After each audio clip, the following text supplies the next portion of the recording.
Comment vous l'avez vécu en fait? Non, c'est difficile. Dans la mesure où déjà en menant 2-1, 2-0, on voit l'adversaire venir à 2-1.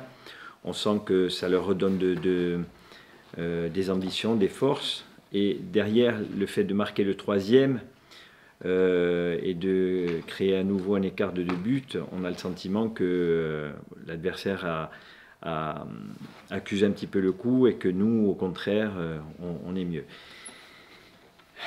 Ensuite, il y a leur deuxième but où on commet 2 grosses erreurs défensives et qui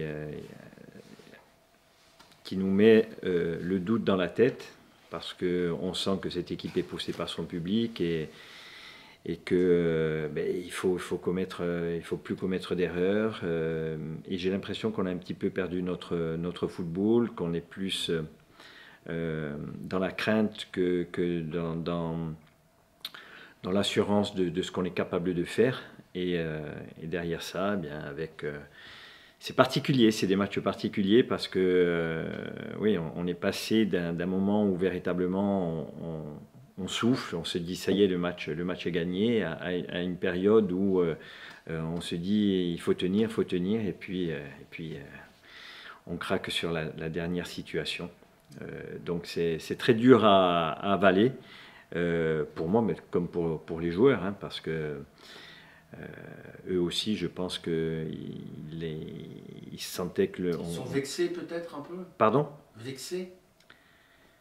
Vexés du fait que ce soit un gardien de but qui marque. Voilà, ça c'est pas commun et il y a de ça. Et puis mais surtout très très déçu d'avoir lâché 2 points. On était sur une série de 3 matchs, 3 victoires. On enchaînait une 4e. C'était l'idée que l'on avait. Alors on ne sait jamais avant un match comment ça peut se dérouler, mais en l'occurrence, là, on avait le match en main.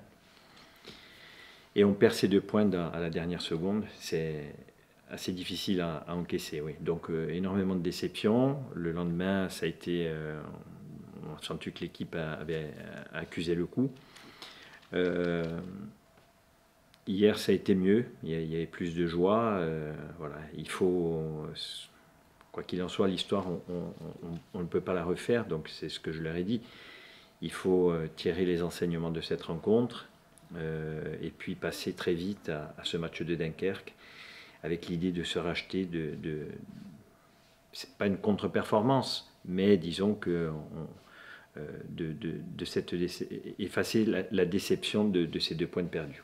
En attendant, ça fait 2 points de perdus, en sachant que le Paris FC a gagné samedi, ça fait 4 points de retard. Il n'y a pas le feu au lac, on est d'accord, ça fait 10 journées, mais j'imagine que c'est quand même une mauvaise opération et qu'il faut quand même vite repartir de là. Ça serait une mauvaise opération si on n'arrive pas à gagner contre Dunkerque. Je pense qu'en gagnant contre Dunkerque, on se remettra en ordre de marche. C'est un point pris à l'extérieur, si on veut voir le verre à moitié plein. C'est un point pris à l'extérieur, c'est vrai qu'on avait le sentiment qu'on avait les 3 points en main. Maintenant, le PFC fait son chemin, nous faisons le nôtre. Aujourd'hui, si le championnat s'arrêtait malgré tout, on serait en Ligue 1. Donc il faut voir les choses positives, mais savoir réagir aussi par rapport à cette perte des 2 points. Oui, c'est un rappel aussi pour que les joueurs prennent conscience que ça sera dur aussi. Bien sûr. Rien ne sera jamais oui, mais je pense qu'aujourd'hui, les joueurs sont conscients que tous les matchs sont pour vivre avec eux au quotidien. Et puis les jours de match, ils sont conscients qu'il n'y a pas de match facile et qu'il faut être ultra performant pour se donner le moyen de gagner un